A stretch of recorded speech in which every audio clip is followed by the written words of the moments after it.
Thank you. I'm blessed. Use resistance security dodging for 20 turns. Bless and protect your humble servant. Gareth, please come back. Oh, it's killing me. The healing is killing me. A grim-faced man sifts through a pile of badly damaged weapons, salvaging the repairable, ditching the broken. He picks up a rapier, the blade nicked and splintered, the hilt twisted. It might be me, but I think the tool's broken. Why are you still holding it? He holds the damaged blade up to the light. This was Halorn's blade. It was his first, it was also his last. He didn't intend to die here, but die here he did. He was an ordinary soul with an extraordinary heart, Halorn, and he died for what he believed. And what Halorn believed in? What did Halorn believe in? He believed in truth. He believed in hope. He believed that Alexander is a killer of Godwoken. I believe that on one point at least, he was right. Can I see here? This bend near the point of the blade. If you look at this like this, if you put it flat and hard on the edge. The point breaks away, leaving a jagged edge. The sword is shorter now, but it'll do more damage. Who are you? I'm just another broken soul trying to get fixed. I bid you a good day. He realizes, to his surprise, that he holds the weapon in his hand, ready for battle. He smiles to himself, tucks the weapon away, and gets back to work. Hello? Can we talk? Fane, traitor, destroyer, your suffering shall be eternal. How do you know me? Oh, there's a lot of... It was madness! Big fire boom, lightning crash! Calm down. What madness do you mean? One moment sun, the next I feel darkness inside me, then noise! So much noise! Clank, moan, clink, groan! I hid in a stump. I'm not a stupid squirrel. I have much stowed away for hard times. But shinies! Darkness left, then light again. Warm! Saw glints in sand and dirt. Can't go there now. Salamanders! They like the meat. I don't want to be meat. Calm down. The salamanders are dead. There's no need to worry. Yay! Okay. I hope you find shinies. They make happy. What strange witchery is this? Oh.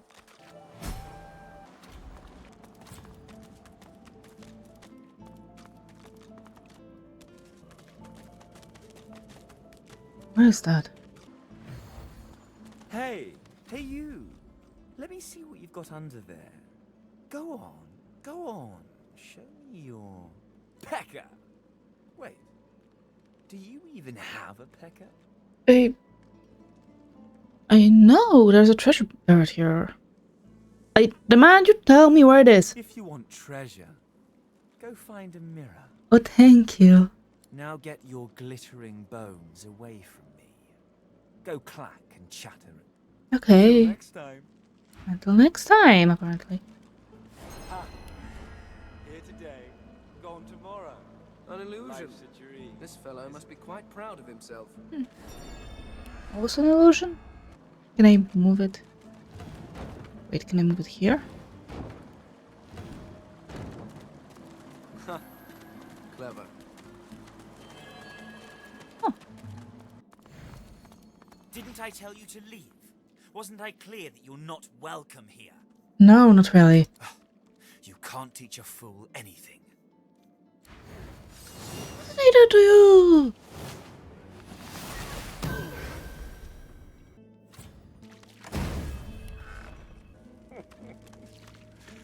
Poor idiot. What's wrong with you? Headed, are we? I'd ask if you were born yesterday, but you're clearly a little older than that.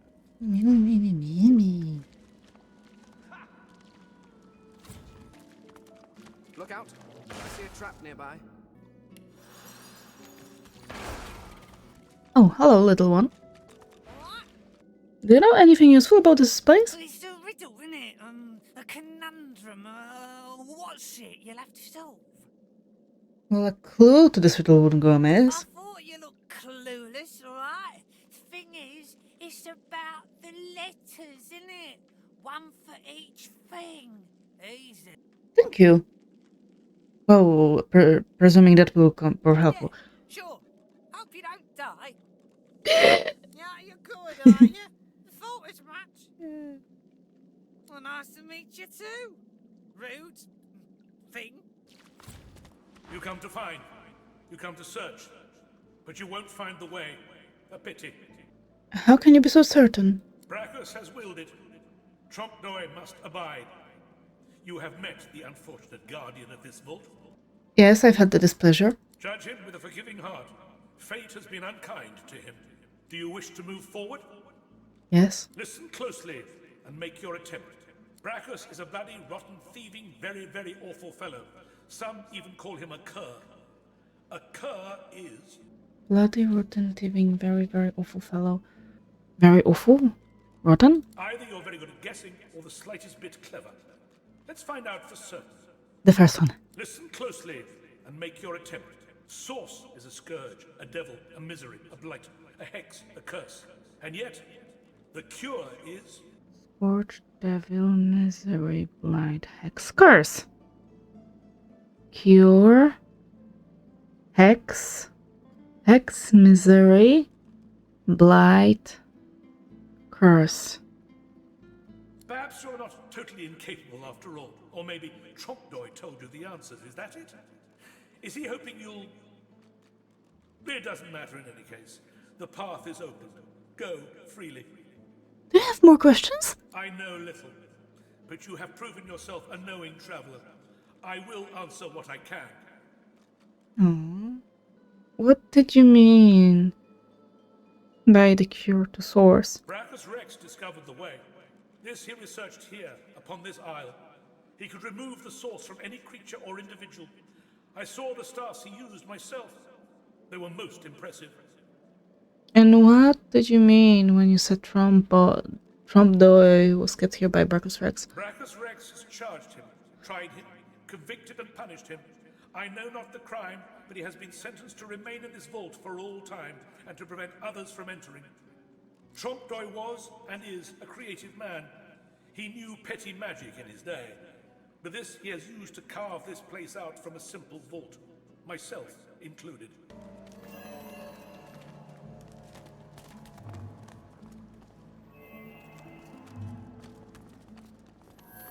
Open your eyes. Time to die.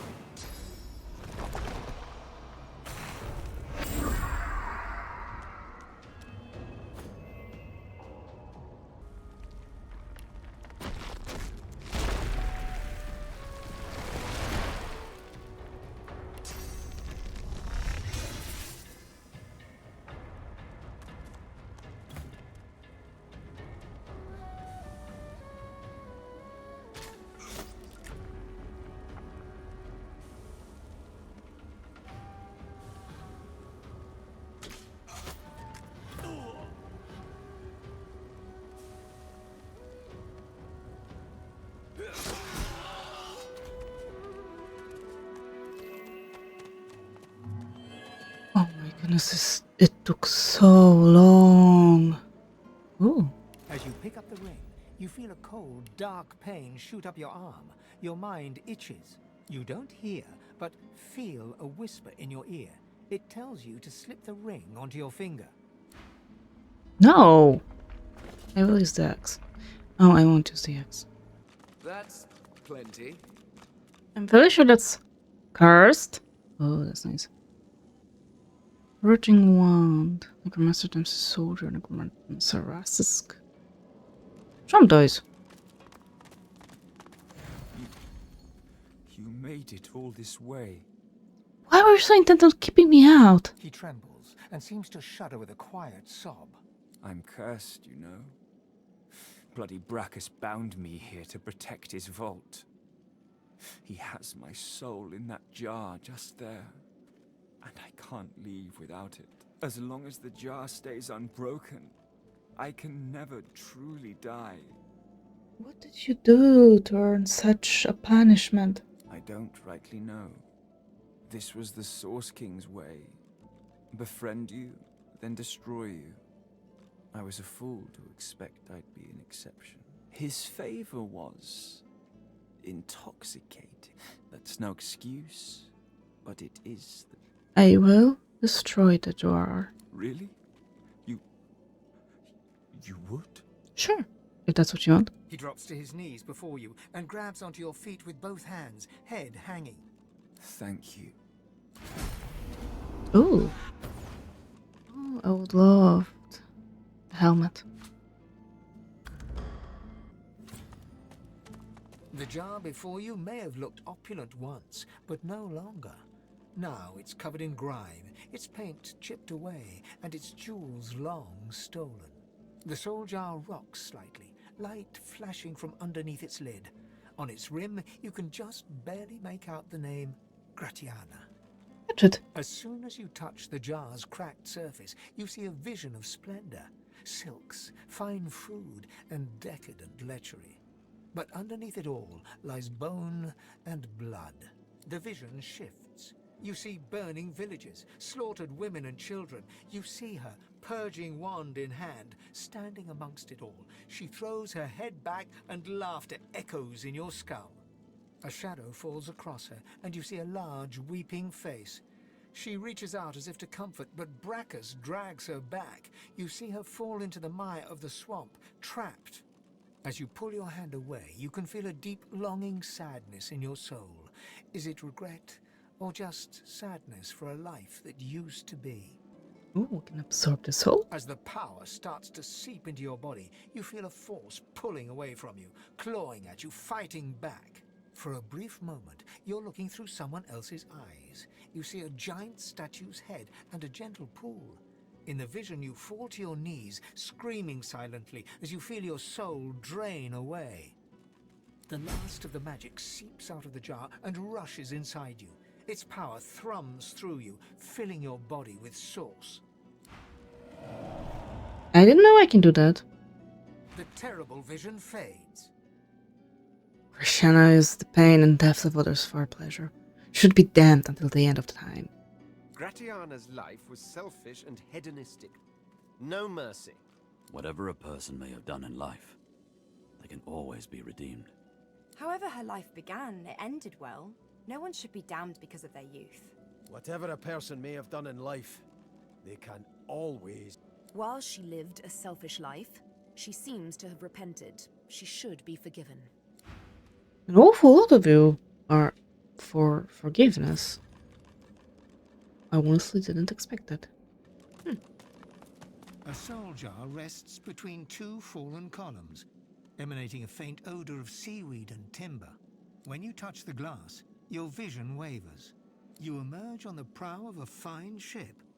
Your armor pulses with enchantment, dominating those who draw near.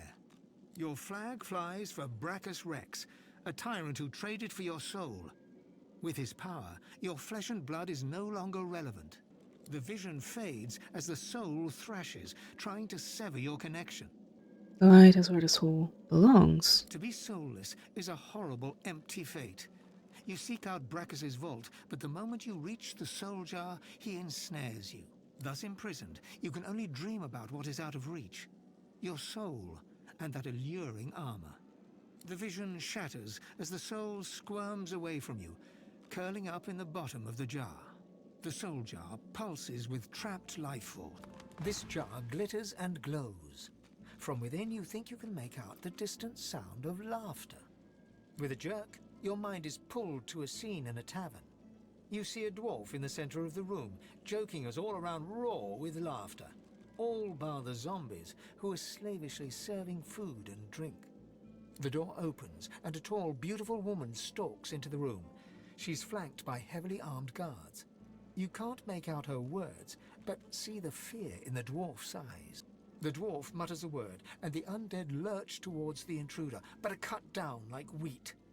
The dwarf tries to run, pushing her friends into the woman's path, but is grabbed before she can escape. As she's dragged away to a tower, you hear her cursing Bracchus Rex and his whore. Even when she's thrown inside and the door sealed, you can still hear her shouts. You pull your hand away from the jar, your head swimming. You can feel the dwarf's cold terror still throbbing in your bones. The vision fades. I can do little but condemn that Necromancer's court isn't great. She must have been acting against Brachus Rex for him to have come for her like that. Keeping the dead as slaves? What a disgusting display. She deserved every punishment she got. Being locked in a tower was more kindness than any necromancer deserves. Keeping the dead as slaves? What a disgusting display! She deserved every punishment she got. Ugh, I've rarely seen such cowardice on display. The jar seems quieter now. Something inside you strains. You are replete. Oh, okay. I cannot absorb anymore. Oh. Can you? The jar seems quiet. For just a moment, source swirls around you, and then, with a whisper, it cascades into your body. You feel light as the power of the universe fills your being. You feel your spirit jolt, and for a heartbeat, you're looking through other eyes. You see a dungeon and a table shared with 2 other skeletons before you collapse. When you open your eyes, you're back in your old body, senses buzzing with newly found source power. The jar on the plinth before you seems ancient, but is in surprisingly good condition. It's covered in pictograms that you can't understand, but you're sure you just saw one of them move. The pictograms spin to life, and you're dragged into a dream. You see the lizards of the ancient empire turning their backs on you, casting you out into the wilderness. As you roam, the human apes turn away from you, all but one. One smiles, one opens his arms, one says he'll take you home. Brachus Rex. He promises power, for a price. He picks off your golden scales, one by one, stripping you down to the bone. He promised you a crown, but all you got was shackles. You try to fight, try to reclaim what's yours, but a woman takes you by the hand and leads you to a tower. He promised he'd take me home, you cry. You are home, she smiles as she seals the door. This is where you belong. Your hand drops away from the soul jar, your bones tingling. In the back of your mind, you hear a small, scared voice whimper before fading to nothing. The long-dead lizard's visions fade.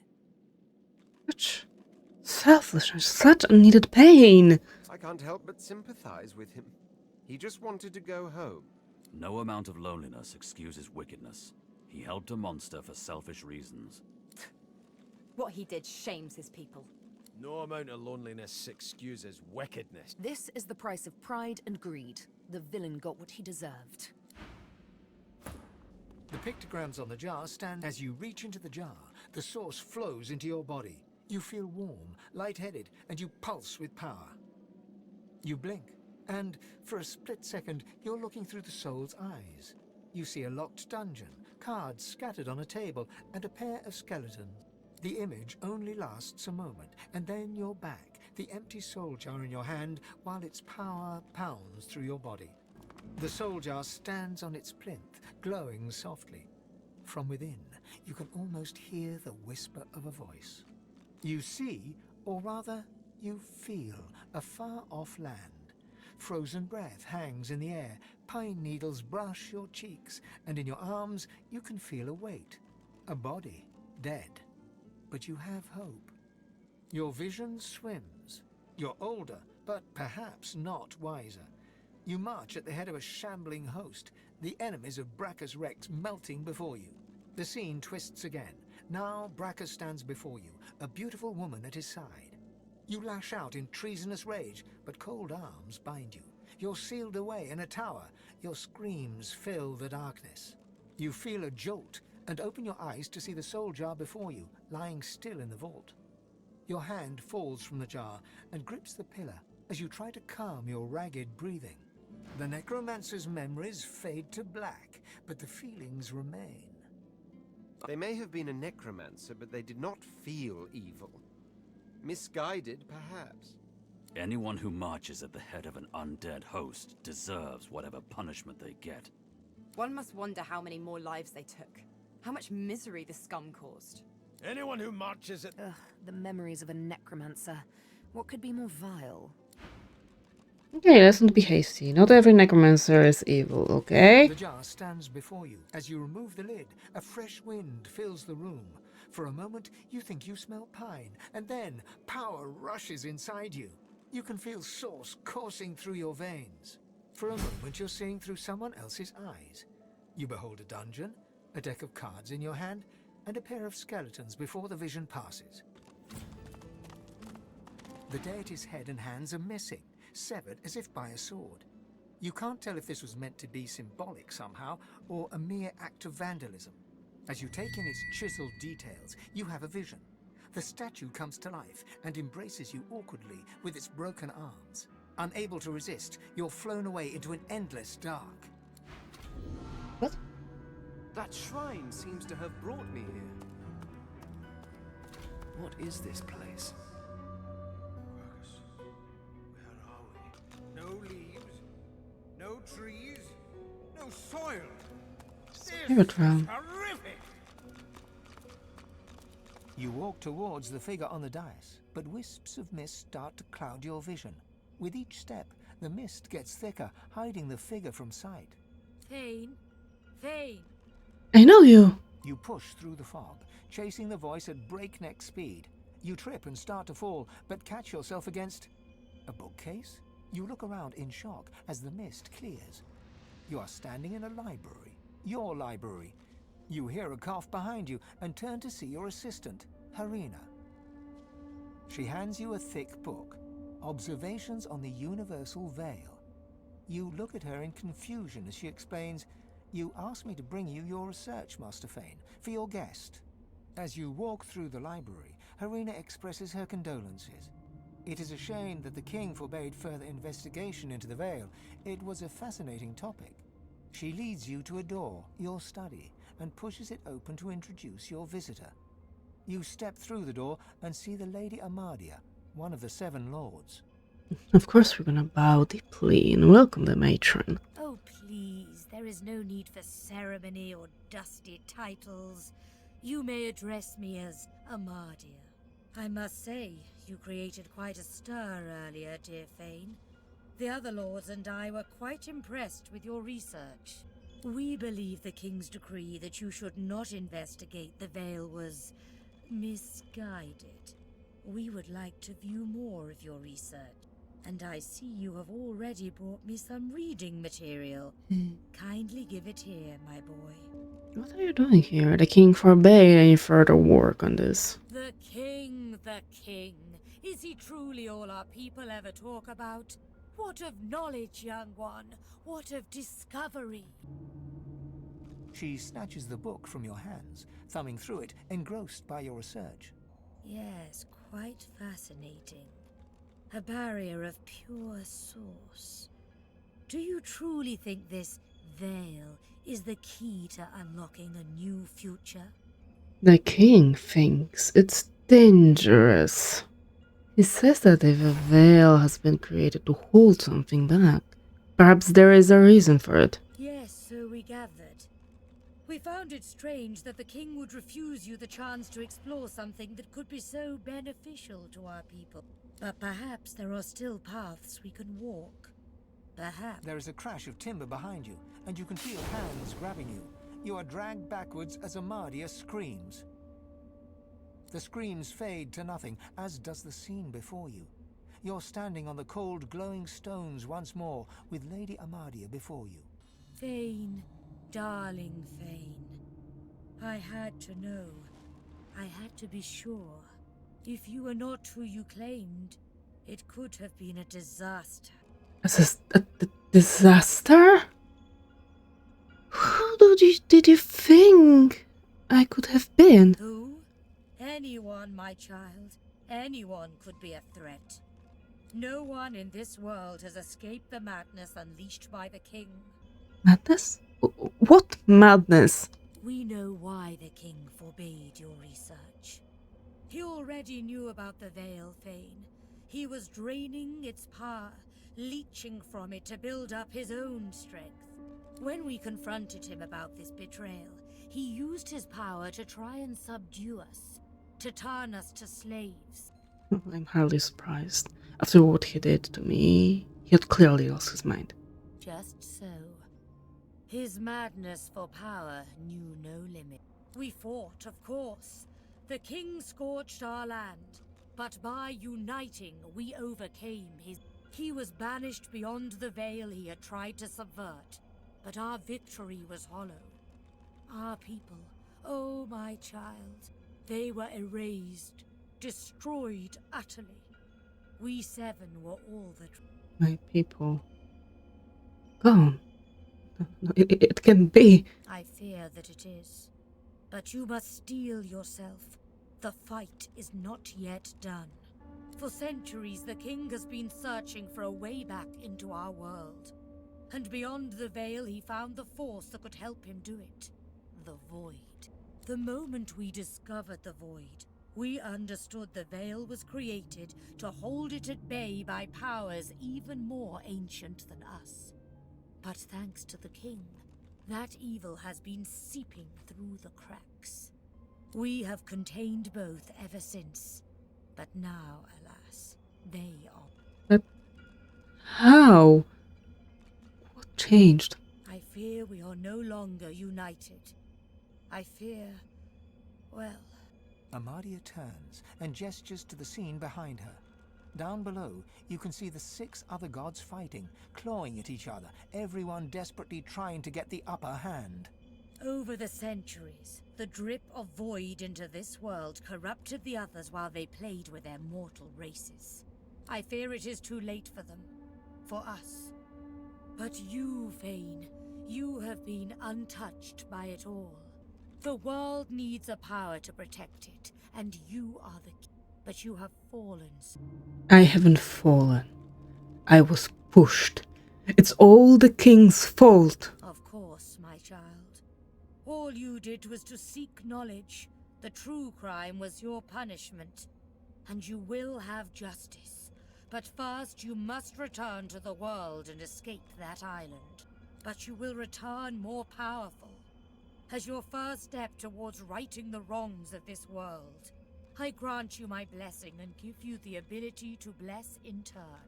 Amadia stretches her hand out, and you feel a warm glow spread through your bones. You feel a sensation that you have not felt in a very, very long time. You may have noticed I have tried to help you on your journey. That I can bless the very water beneath your feet. Now you have that power for yourself. And this is only the beginning. More and greater powers await you, if only you will seek them, and seek them you must. But before you begin, a word of warning. I gather that you travel with a pack of these lesser creatures. Yes, and I found it most insightful. It is only natural after so long spent alone, but you must be wary. Some of these creatures are more dangerous than they seem. They are God-woken, the chosen champions of the other 6 gods. And then there is the one you know as Losa. She is something else. Something wicked. You must beware of her above all others. For they will all walk the same path as you, but they cannot be allowed to reach its end. You must be the one. Only one of our people can wield this power. Only you, Fane. I don't want it. She lays her hand on your skull, and you see it clearly. The others, the gods, Amadia, and you. You are her chosen. You are her God-woken. So go forth into the world with my blessing, dear one. Heed my words and go. Sabine is pensively tracing a new name on her arm. Gilded letters in an ancient alphabet. Are you alright? Sure, it's nothing really. My own name.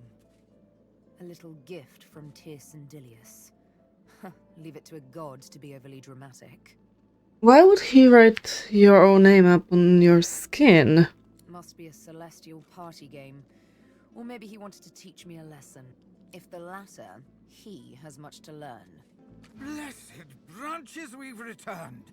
Every second we spent in that hellish place was a second the great acorn drew closer. Interesting. You thought it was interesting, Quercus? Do you know what's interesting?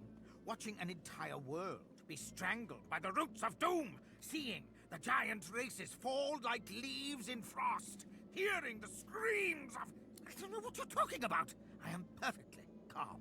Anyway, as interesting as that cold hellscape might have been, it does not solve our problem. We are here to stop the Great Acorn, not hide from it. Well, saving the world is sure no small task. Can I help? It's already helping more than it knows. The fate of the world depends on our ability to research a spell to protect Rivellon. We need to travel across the land, gathering clues, experimenting with different magics, and come up with a spell to shield Rivellon from its doom. Of course, for us to do that, we must avoid being eaten by the servants of the Great Acorn. And that is where our big, foolhardy shield comes in. I can do more than just kill Voidwalken for you. Quercus, it thinks it can use magic at our level. I don't know if that's adorable or just sad. No, I am not going to share our magic with it. I don't care how much you like it, Quercus. Very well, I cannot give it magic, but I can teach it how to forge one spell, if it will keep you happy. One! The squirrel reaches out, touching your foot with a delicate paw, and you feel your mind open. You can see the forces of magic and see how to combine them in a new way. Ooh. There, maybe now your pet will have a fighting chance. Yes, you're welcome. But can we please get on and save the world now?